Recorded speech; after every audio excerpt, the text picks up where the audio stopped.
বাংলাদেশের সাবেক প্রধানমন্ত্রী শেখ হাসিনা ভারতের কোথায় থাকছেন এবং কি করছেন এ বিষয়ে কোনো তথ্য বা চিত্র এতদিন কোথাও ছিল না।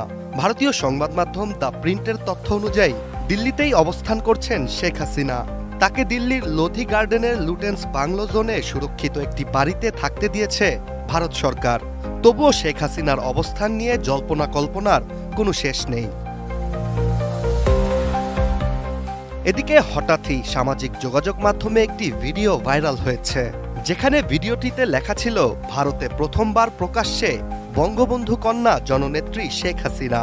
ভিডিওটি মুহূর্তেই সামাজিক যোগাযোগ মাধ্যমে আলোড়ন সৃষ্টি করে। প্রশ্ন হচ্ছে, এতদিন নীরব থেকে হঠাৎ সামাজিক যোগাযোগ মাধ্যমেই নিজের উপস্থিতির জানান দিলেন কেন শেখ হাসিনা?